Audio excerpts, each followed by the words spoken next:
What's up? It's Way Up with Angela Yee. I'm so excited for this conversation today. I got Robbie Smith here. Robiar. Robiar. Yep. Robiar, but Robbie Smith. Yes. Is what we call you. And you are the founder and CEO of RB Pest Solutions and the RB Premium Products. Yes. You bought some bug strike here with you today. Yes. And we're going to get into all of that. But what I love is that I had a whole conversation on the air about businesses that one could start that would be lucrative, you know, during a time if you want to be a business owner, an entrepreneur. And one of the things we talked about was pest control. And I was saying that's something that no matter what, we're always going to need. So I got to ask you, because I don't know that I could do that business. After I was reading up on you, I was like, I can't do what she does. Yes, and I know this is not how you started, but your family, this is like a family business too. Yes. My dad's been in the industry for over 46 years, helping other people go off and start their own businesses or work for other big companies. And then I've been a little girl all this time around him. So I'm like, I don't want to do pest control. But then 8 years ago, I took the test after failing it over and over again because it's a hard test. It's a state test. And once I passed it, created my website, business cards, and off running. Now, I saw that you did it took a couple of times for you to pass. What type of questions do they ask on the test? So it's technical questions because you're licensed with the Department of Public Safety. So it's a really, really serious job. You're dealing with pesticides, insecticides, rodenticides. So you have to know how to apply those things, and you have to be responsible. Safety is our first key. So it's not like just a trade where you can't be technically trained. You have to be trained. I have never had a Black woman come to my house that did like pest control. You know what I'm, and I think that it's also what should people look for, because every time, like, I try to be really proactive in making sure that I protect my home and that I don't have any issues. You know, every now and then something slips through. There was a lizard in my house the other day. Oh my God. A little teeny tiny lizard. So cute. And I was looking because I was like, we don't have lizards like that in New York. And I thought it was like a leaf or something, like maybe like a little branch. So I got up close on it. It didn't move. So that I felt like maybe it was like a little sick or something. Yeah. And I was devastated. I didn't know what to do. Anytime there's anything in my house, like if I see anything, any type of bug, God willing, I have not had a mouse in my house at all. But I don't know. I think I would move. I know. Yeah. I know. But you're from Chicago. Yes. And, you know, a lot of people don't realize this, but when it comes to rats, New York versus Chicago is actually number one. We are number one 8 years in a row. Look it up. Do not listen to me. Like, Google it. We are number one. But I think it's due to a lot of the construction and building that we have going on in Chicago. Like, it's so much going up, demolition and things like that. So I think it's contributed to that. And our restaurants, like, we love our restaurants, favorite food Rats there. love pizza. Yes, but I guess, yes, they do.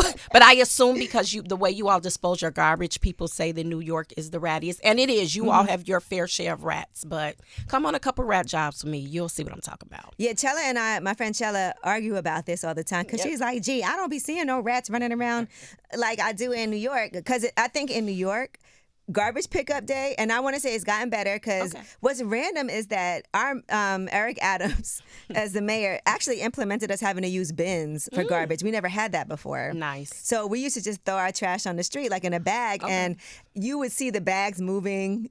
You know, and when I used to do the Breakfast Club early in the morning, you know, that's their time to thrive. Right. And so I would be outside. I would literally stand on the stoop and scream and make a lot of noise just in case they was anywhere around before I go down the steps.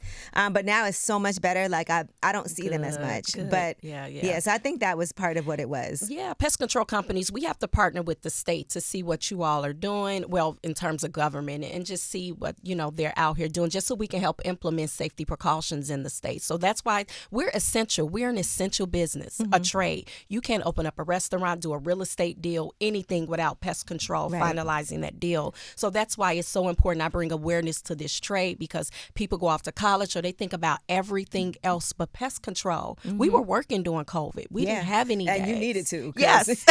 Because we were social distancing, the rats were not. They were having a ball. They was like, listen, no one's around. Okay, so they set up shop in so many different places. So without us, it's just we keep the ecosystem going. Exterminators rock. The best trade ever. It's a multi-billion-dollar business. Yeah, no, I can listen. That's something AI is not going to be able to take the place of. It can only elevate, like, as far as systems in place. Yeah. But we need a person. Yes. And it's just a stepping stone. This is pest control. We're talking about roaches and rats and bed bugs, but we're talking about the agriculture system in food and how you spray the foods and things like that, and getting more health conscious on what you eat and what you put on top of that. So it's so many departments and sectors in pest control that you can get into. If you're not a person that want to do rats and roaches, fine. Go into agriculture. Go into so many other ways to help protect our world. We need eco-friendly products. Yes, that's why I created Bug Strike. Bug Strike. And I want to say, I love that you have Bug Strike because this is eco-friendly. Because one thing that I think about, I was having like an ant situation. But a lot of those products, when you go and buy products in the stores, it could be things that are harmful, like anything that you're like, if this gets ingested, or, you're breathing in fumes. Yes. If you're putting this in the house, or like you said, when it comes to pesticides on agriculture, that's something that's harmful to us as humans. Yes. I know so many people go to the store, they stand in the aisle and they're like, what to get? And it's full of synthetic things, ingredients. So that's why as a pest control technician, I was like, how can I help my people save thousands of dollars with me with bed bug jobs? Because their houses was immaculate and clean, but they were like, how am I getting bed bugs? And as you travel, like right now is the busiest season. I mean, I know we have our issues with TSA and the government right now, but it's the busiest time to travel. And so as people are sitting, think about many people that sit in this seat. People have bed bugs, they don't tell you. Why They're you had to say scared to this tell seat? you.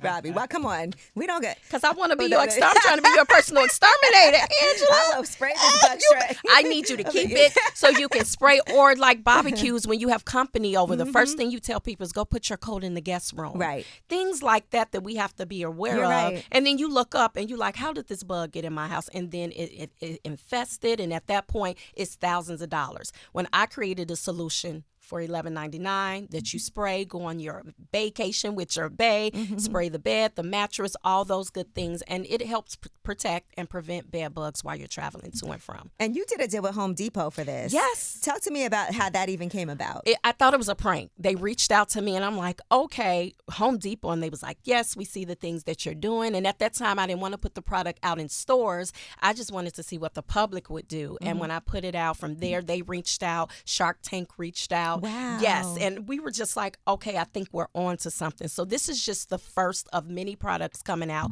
from a woman-owned, black-owned company. So we're making history, too. I didn't sought out to make history, but we're making history. I love that because your excited. trajectory has been different. When you first started out, and you were younger, I know you have your master's, 2 masters, if I'm not mistaken. In IT, yes, and an MBA in business. And you were doing IT, but also on the creative side of things, yes. You wanted to do something completely different. Completely different. Like I'm just out getting education, trying to climb the corporate ladder, and I'm not thinking that, oh my goodness, the trajectory of being in pest control and being at the BET Awards and Fashion Week and here with you has changed my life off of this trade. That people are like, I don't want to go into that. But you have to think about the essential trades when you're thinking of entrepreneurship or passive income. We think about all the things for the glitz and glam when you have the essential businesses that are making a killing, and they're a multi-billion-dollar business. And they're taking me far. They've taken me places I can only dream of. So yeah, no, and it's interesting that you really tried to shy away from that. Yes. Even though your father, this was his business that he had done for so long. And I have to imagine that you knew a lot about it just from being at home and seeing what he was doing. Yes, just being a little girl going on jobs with him. He would go into infested Chicago housing and things like that, and it would be roaches and rats and bed bugs everywhere. And as a little girl, I'm like, I don't want to do this. And he'd be like, hand me the can and the spray, and I'd be like, here you go. But as I've gotten older, I'm like, this is a pretty cool trade because I feel like a superhero. People are in a frenzy. Yeah. And then in certain areas, people do not deserve to live like this. And a lot of landlords, they purchase the homes and things like that or the properties, and they do well, but they need help with pest control. Yeah. And so they need an expert to come in and say, Robbie, what's the strengths and weaknesses of my property? Are there any entry points? Foundational wise, get pest control involved when you are putting in the drywall and the baseboards. Absolutely. The cabinets, because when I come in as a pest control person. I'm like, that's the gap. They left this, they left that, and then it's a safe haven for pests to get in and then set up shop. Mm-hmm. Listen, you are a godsend. Let me tell you something. Yeah. When I first moved into my new house, I had my goddaughter staying downstairs in the rental, and one day she sent me a picture. I'm going to show it to you. There was under the stairs outside, they were doing construction next door, and we were getting my house, the facade redone. So there were different holes, and there was like a little family under the stairs. So she was like, I was scared to walk past that. She sent me a picture. I saw little eyes. I was like calling all over. Like, I didn't even care who was going to come out. I was like, I need someone to come today. Like, one place was like, oh, we can make it to, nope. I said, I need it today, like immediately. Because I was, I think it's also something that you can't put it off. No. If you see something, it's something you have to handle right away. You know what? Do you want to switch trades? You want to go into pest control? Because you are spot on. People say, I seen this one mice or this rat. And I'm like, they're social. Is not just one. And people think I'm trying to scare them, but I'm not. It's just that we're like the dentist. People come to us after the fact when they have a toothache. But at that point, I'm like, I have to get around generations and generations of rats. Do you know rats, the alpha male and the female, he reproduce, well, not reproduce, but he go every 11 minutes. And when I say every 11 minutes, if he have a litter of females that are fertile and ready to go, he's mating with them every 11 minutes. They need to find out what he's eating, because some of these guys, no. So I'm saying that to say they reproduce so rapidly, and they have their way with their litter. If you see one, it's more than one. Yeah, it's more than one. I want to ask you, I have a couple of questions here. Sure. All right, tell me a time that stands out in your mind, even from when you were young up until now, that was like the worst situation that you've seen. Oh, it's so many. It's so many. Was there ever a time that you were like, we removed like 20 skunks about a couple weeks ago under a woman's porch. Wow. Oh, the rats. Oh, my goodness. I have pictures and videos of me going into places. But here's this disheartening fact. When I go into the elderly, demographic or any housing, and I see roaches there, or elderly because they may have any developmental issues or any just disabilities, and they can't see or hear or know what's going on, so they go to the doctor and realize, oh, they got bitten, and they think it's probably just a mosquito bite or a spider bite, not knowing when I go do an inspection, it's a full-blown infestation of something else. And so that's why, for me, I know this is a multi-billion-dollar business, but what I'm doing is chasing purpose, because in many of our communities, pest is an issue along with. And so my goal is to save one property at a time, take all the education that I learned with all my masters and incorporate it, and try to be an advocate with landlords and a liaison with tenants and say, hey, let's do some educational workshops in town hall or meeting with the government. Can I meet with you all in the way that you all go about pest control?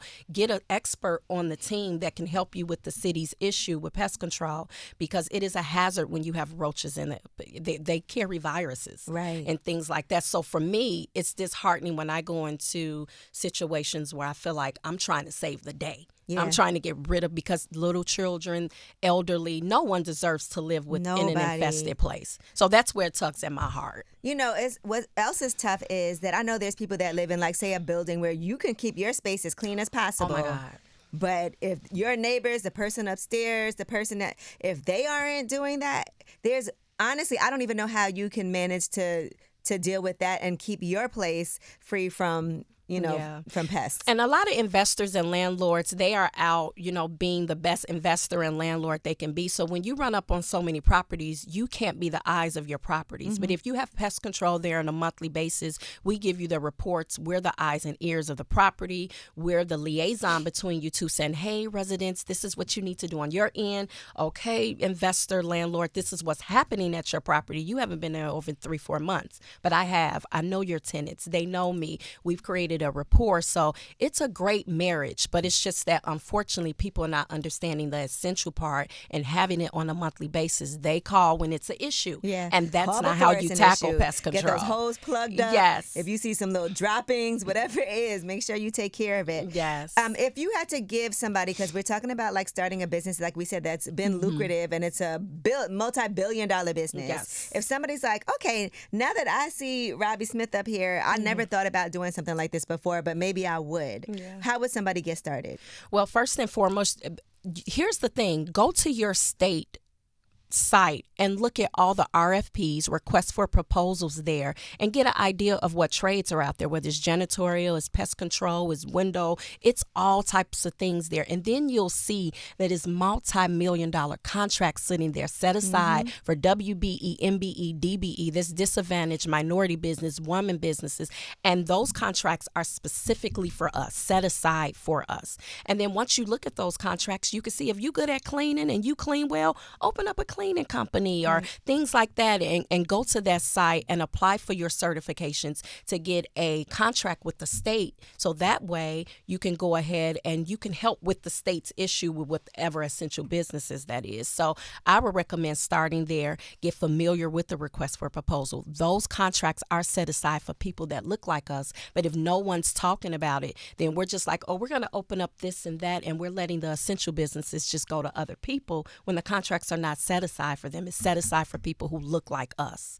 Did your father, he knew that you went into this business? But okay. So he didn't know this portion of the business. I think that's what makes it such a great marriage. Is he old school? He got into it in 1979. So in terms of information and things like that, he wasn't privy to. So me going to school, getting an education, that's why I tell people, don't knock education, because if you can get that alongside with the grind and hustle of entrepreneurship, marry the two, it's a great marriage. I agree. I'm a forever student. Yes. So I'm one of those, but I hear people say, oh, go and do this and go and do that. But I was able to create my website and do everything based off my education. So I didn't have to outsource many of the things such as my website, business cards, forms, processes, and systems, because you get to a certain tax where you have to say, I have to put the right people in the right seats and processes and systems. So a lot of that, I leaned on my education for that.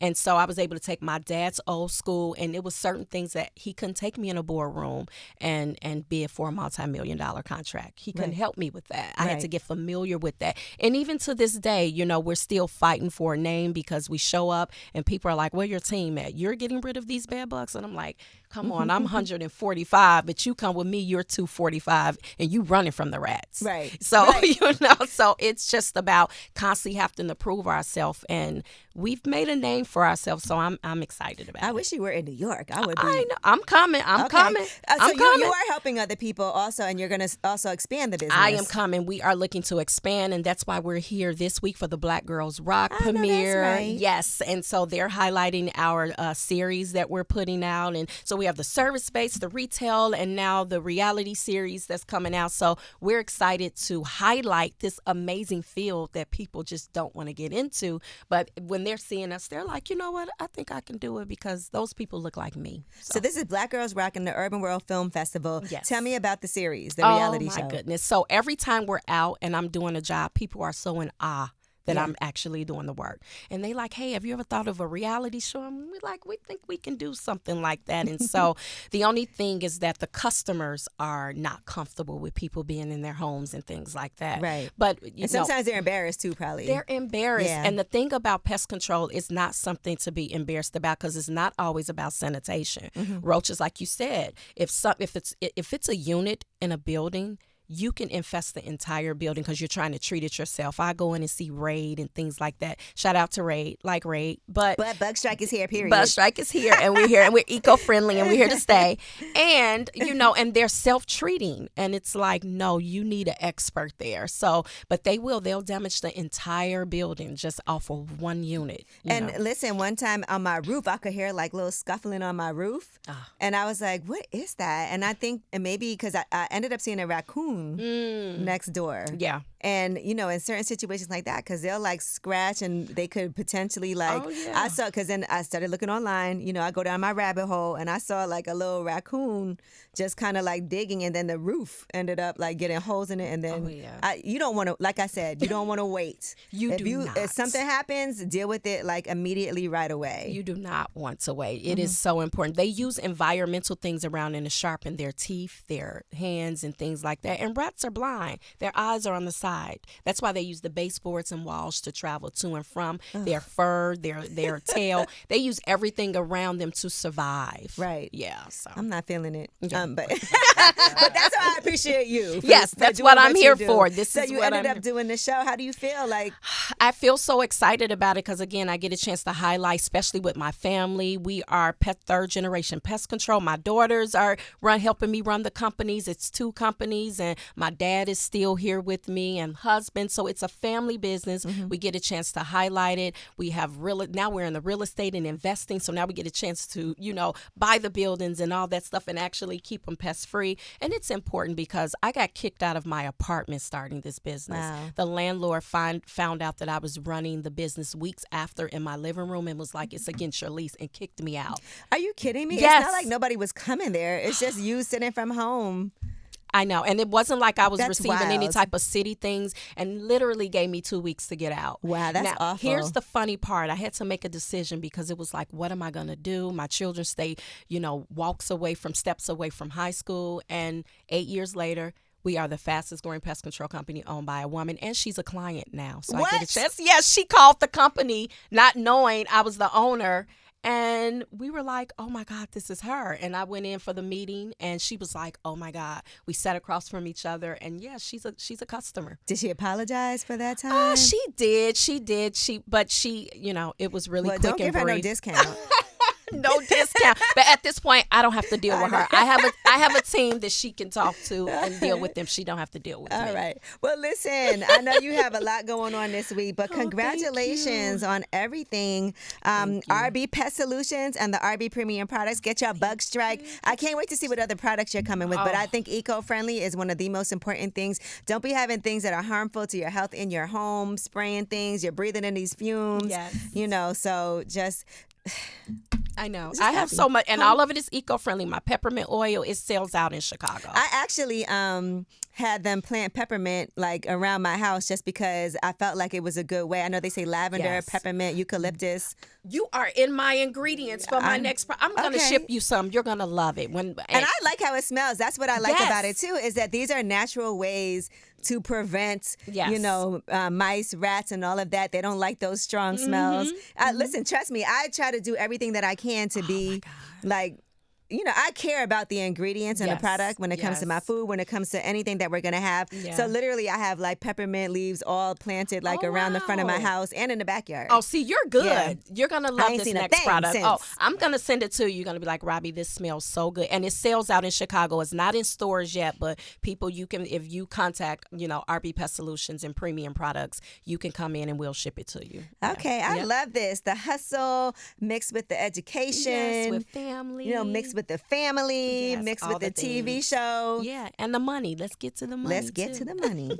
All right, how can people find you? You can find me all social media platforms, r.b.pest solutions. If you put in woman in pest control, I pop up. Period. I'm Googleable because we're taking over. And give us a call, 312-217-9605. We'll schedule you for an inspection in Chicago and Indiana. And we're coming to other cities, so stay tuned. We'll be in the city near you. How can we see the series if we can't make it to the Urban World Film Festival Black Girls Rock? Go to YouTube. If you go to YouTube right now, subscribe to RB Pest Solutions, then you'll see the updates and things like that. We'll be going to different cities and things like that. And yes, you can find the episodes there for now. All right. Thank you so much for coming through. I appreciate you. Oh my God. It's literally way up and pest free.